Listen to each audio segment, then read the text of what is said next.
Welcome to Serve News. Pierre goes after some hypocritical liberals on their climate change and economic policies, which have just been failing Canada nonstop.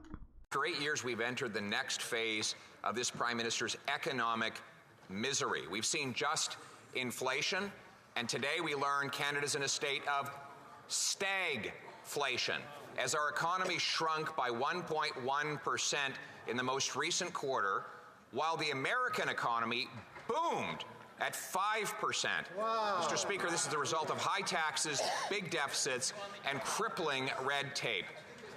At the same time as the prices rise for Canadians, their wages are falling down. The economy is now smaller than it was on a per capita basis 5 years ago. Why is it that the American economy is roaring while this Prime Minister's economy is snoring? The Honourable President of the Treasury Board.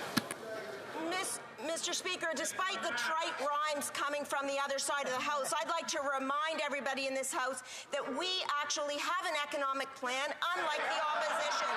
Our GDP today, Mr. Speaker, is at 4.1% above pre-pandemic levels. That is higher than Italy, the European Union, France, and Germany, Mr. Speaker, and the IMF projects that Canada will have the highest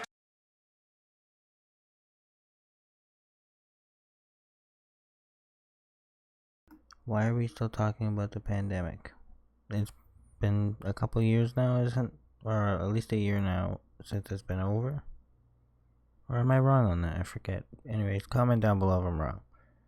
But why are we still talking about that? economic growth in the G7 in 2024. Mr. Speaker, that's an economic plan at work.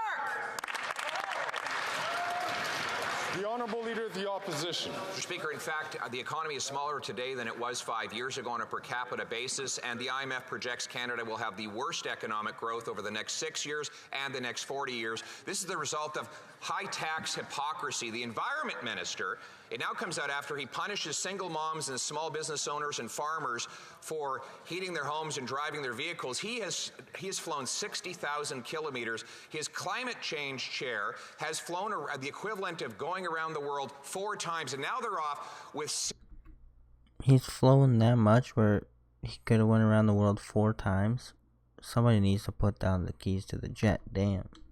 70,000 other people at a air-conditioned dome in the desert in a petro state, Mr. Speaker.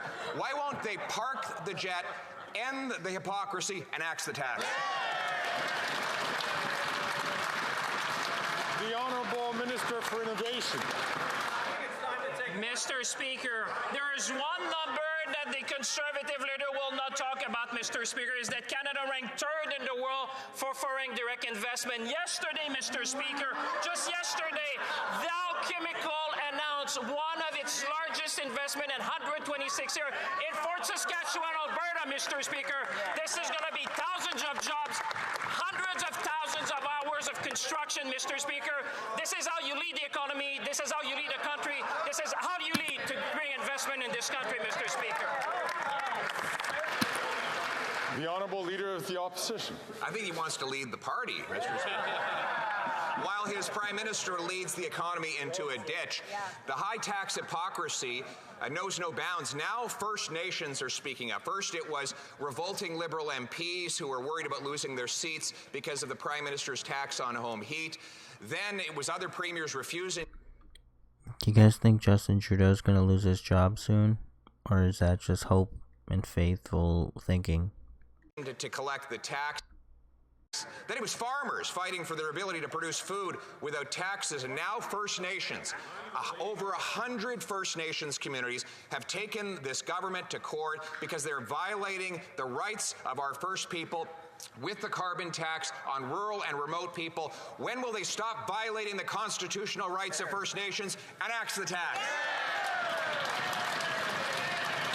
The Honourable Minister. Well, first of all, Mr. Speaker, they're not our First People, but they are First Nations. He accidentally said First People instead of First Nation people. I don't think he meant to say First People. Why would he have? But maybe he did. I don't know. But we'll find out, I guess, in the future. Which are independent First Nations. And Mr. Speaker, this government from 20... No, they're not. Listen to that, Mr. Speaker. The colonialism in this place from the Conservatives just won't quit. I will say, Mr. Speaker, that we respect First Nations on this side. We know that they're leaders. That's why we've invested hundreds of thousands of millions of dollars in First Nations to ensure equity in water, in child welfare, and in housing. And we'll continue, Mr. Speaker.